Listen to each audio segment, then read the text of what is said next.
Here next to me now for more reaction to what the federal government delivered is the leader of the NDP, Jagmeet Singh. Hi, Mr. Singh. Good to see you. Good to see you. Thank you very much for making the time. I heard your primary criticism, which I put to the minister there, is that what's in here to address affordability won't take effect for a couple of years. She disagreed with that assessment, and she said there's lots of stuff in here to spur the construction, for example, of more affordable housing in the near future, as well as rental construction. Why do you feel it's so far out? Well, because most of the measures in their own documents say they won't be available until 2025, 26 or 26, 27. So that is a couple of years. And what we need right now is urgent action. And the urgency that we're up against is something that I don't think we've ever seen before. People with full-time jobs, people with good jobs that are losing their homes, they can't afford the rent. We've got people living in vans sometimes. And these are people with good jobs, actually. They have decent jobs, but most communities have no vacancy. So if you lose your place, there's nowhere else to go. And the rents are just so high and increasing so quickly that things are so tough, and they're not meeting the urgency of what people are going through. So I take your point, and that's certainly the challenge that I put to the minister. But to be fair to them, how do you do that? How do you all of a sudden construct all this housing or incentivize? I mean, it takes years to find developers, to develop the housing, to impact a market that has taken years to get to this point. And you're also dealing with factors like really high interest rates that compound the issue. What could they have done today that would have flipped the switch? So I don't think they can flip the switch because they had 8 years if they wanted to take action. They could have taken action 8 years ago, and the Liberals didn't. So that's certainly a mistake they made. But the funds not being available for a couple of years is the problem. There are municipalities that I've spoken to that have projects ready to go. My home riding in Burnaby South has many projects they could move ahead with right now. I met with the Premier of BC recently. I was at convention. They've got projects that they want to move ahead with. I've met with municipalities across the country that have projects ready to go, but they can't access funding. And so my problem is, sure, it'll take time to build, but the funding to start that building shouldn't take years to get started. Couldn't they access the accelerator fund, for example, for those projects that you're detailing? Because that stuff seems to be available now. Well, so for a lot of projects that would benefit from the not-for-profit or the cooperative funding, they don't qualify for what's currently available. And though that's something we push for, we agree with, it's a very small amount. And again, that doesn't start for years down the road. So for cooperatives, for truly affordable homes, the government hasn't made that a priority. They've certainly made some announcements around housing in general, but for a lot of people I speak to, they say, if you build more luxury condos, I can't afford them to begin with. You build 10 more of those, it doesn't change my life, doesn't make my life any better. I'm gonna lose my home that I'm renting right now, and I have nowhere else to go that's affordable. That's what we've got to solve. I know you're critical of the lag in impact, but will you support it, the economic statement overall? What we said is that it depends on what they bring forward. If they bring forward any of the measures around the affordability, around the not-for-profit, around cooperative housing, all measures that we force this government to bring in, of course, we'll support those measures and we'll wait to see what they bring forward.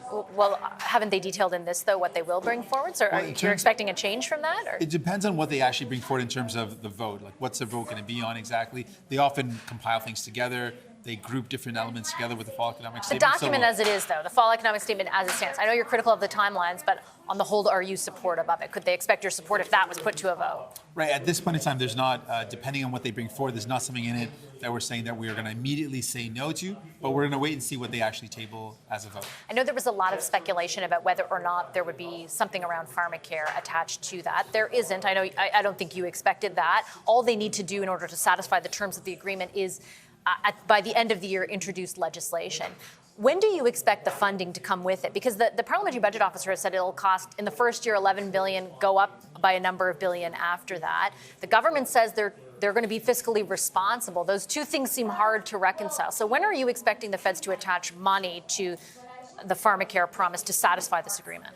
So there is actually no monetary attachment in the whole agreement. Right now, what we focused on is all the frameworks. So first, the legislation, like the Canada Health Act, but a Canada Pharmacare Act. Second would be the formulary, what medication is covered. And third step would be what is the bulk purchasing plan.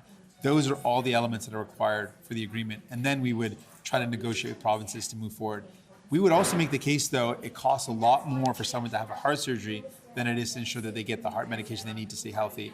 It's a lot more cost effective to give people access to insulin than if someone's kidney fails and they end up on a dialysis machine. It is also, by the PBO's own account, a cost savings measure once the measure takes hold, it will save money. Yeah, there's just a lot of cash that needs to be doled out in the Upfront. beginning. I just want to be clear. Are you not expecting the government in this mandate to attach money to the promise of universal pharmacare? And how is that really impact, how will that in any way impact Canadians then if they don't actually put the cash with it? It was never an anticipation that we put cash for it. We don't believe that Liberals would actually do that. So then If what's the people- point of the agreement that you have with them if We, you uh, can't get them to do what you want? Well, that's not what we want them. We want to bring in pharmacare. They've been very clear that they don't want to bring pharmacare. We're forcing them to bring in the framework so that we can get there, and then we'll put it to Canadians and say, listen, now we've got the framework in place, we've got all the steps in place.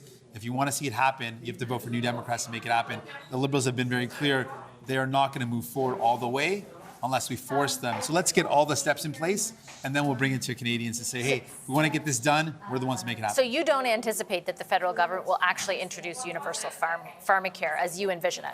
Well, our agreement is very clear. It's publicly available. People Yeah. can read it right now. It lays out those 3 steps. But I It think doesn't for go beyond Canadians those- watching, they're wondering, am I going to get pharmacare? Am I going to get universal pharmacare? You say you push the government to do all this stuff, but you're not actually trying to push them to do it. You're just trying to put in place a framework for someone else to do it at some We point. want the framework in place, and then we're going to put it to Canadians. If they want to go all the way, we're the ones that made this happen. The Liberals would never have done this in the first place. They broke promise after promise. But now we've got a framework, and then we can put that to provinces, because ultimately this program is going to require provinces to sign on to. So we would require negotiating with them. We thought, what can we do to get this moving forward? We need to put in place all the steps necessary. So let's get that done. Ultimately, we need to work with provinces to get this to happen. We're going to have to negotiate agreements, just like the Canada Health Act. It took years to make it happen. It first required the legal framework, and then it required a plan, and then it required getting provinces on board. Let's say you are in government and you decide to bring it in, and that price tag still exists. You're up against right now projections for debt servicing costs alone of $60 billion a year.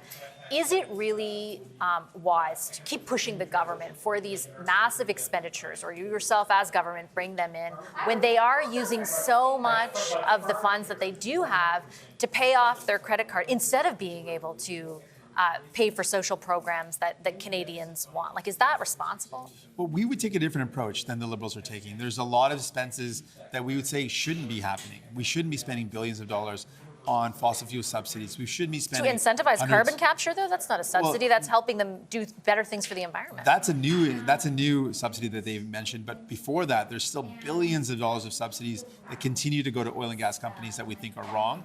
And we think that profitable oil and gas companies shouldn't be given more cash incentives when they're making more money than they've ever made before. They should be forced to do the right thing to reduce their emissions. That's something that we should be forcing them with legislation, not giving them more money on top of the record profits they've been making. Many of these companies are seeing more money now than they've ever seen in the history of their companies. So no, I don't think it's a good idea to spend money on forcing or giving them money to do the right To thing. incentivize them to do the right thing, though, if it helps if the we- environment overall, if it helps mitigate the impacts of climate change, isn't that a worthwhile investment? Well, you just talked about being fiscally responsible, and I think we should be fiscally responsible. I don't believe in cutting healthcare, but I do believe in cutting money to record profit making companies. Yeah, I think that's responsibility to say we should be taking the climate crisis on, but we shouldn't be giving record profit making billion-dollar corporations more public money to do the right thing. We should force them to do the right thing with legislation that says you must actually reduce your emissions if you want to continue to operate in I mean, they are going to bring in an emissions cap, so that is on the table. But you can't. I mean, is it helpful? I guess as a federal government to say you have to do something and not incentivize it? You have to do something because it would be the law. I would say we would force them to do the right thing instead of giving, if they were in a position where they're not making profits, if they're in a position where they were struggling, that would be a different argument to be made. I would still take a different position. But if they're making record profits, how could anyone justify giving a company that's already so highly profitable more public money to do something that they should be doing anyways? That to me doesn't make any sense. Okay, Mr. Singh, I have to leave it there. I appreciate your time tonight. Good to see you as always. Thank you. You.